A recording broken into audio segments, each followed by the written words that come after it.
حضرت انس رضی اللہ عنہ نے بیان کیا کہ حضرت عبداللہ بن سلام رضی اللہ عنہ کو جب رسول کریم صلی اللہ علیہ وسلم کے مدینہ تشریف لانے کی خبر ملی تو وہ آپ کی خدمت میں آئے اور کہا کہ میں آپ سے 3 چیزوں کے بارے میں پوچھوں گا جنہیں نبی کے سوا اور کوئی نہیں جانتا۔ قیامت کی سب سے پہلی علامت کیا ہے؟ وہ کون سا کھانا ہے جو سب سے پہلے جنتیوں کو کھانے کے لیے دیا جائے گا؟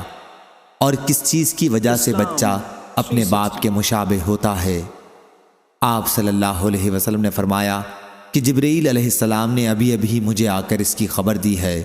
اس پر حضرت عبداللہ نے کہا ملائکہ میں تو یہی یہودیوں کے دشمن ہیں۔ حضرت صلی اللہ علیہ وسلم نے فرمایا قیامت کی سب سے پہلی علامت ایک آگ کی صورت میں ظاہر ہوگی جو لوگوں کو مشرق سے مغرب کی طرف ہانک لے جائے گی۔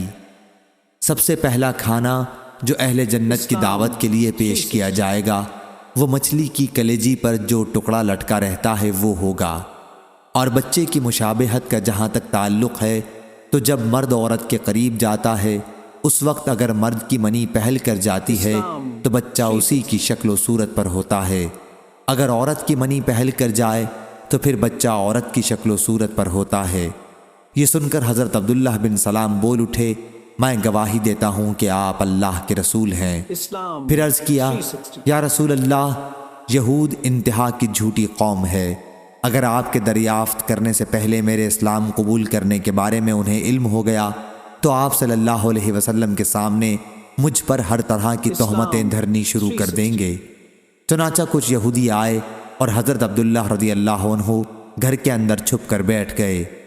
حضرت صلی اللہ علیہ وسلم نے ان سے پوچھا تم لوگوں میں عبداللہ بن سلام کون صاحب ہیں؟ سارے یہودی کہنے لگے وہ ہم میں سب سے بڑے عالم اور سب سے بڑے عالم کے صاحبزادے ہیں، ہم میں سب سے زیادہ بہتر اور ہم میں سب سے بہتر کے صاحبزادے ہیں۔ حضرت صلی اللہ علیہ وسلم نے ان سے فرمایا اگر عبداللہ مسلمان ہو جائیں تو پھر تمہارا کیا خیال ہوگا؟ انہوں نے کہا اللہ تعالیٰ انہیں اس سے محفوظ رکھے۔ اتنے میں حضرت عبداللہ رضی اللہ عنہ باہر تشریف لائے اور کہا میں گواہی دیتا ہوں کہ اللہ کے سوا اور کوئی معبود نہیں، اور گواہی دیتا ہوں کہ محمد اللہ کے سچے رسول ہیں۔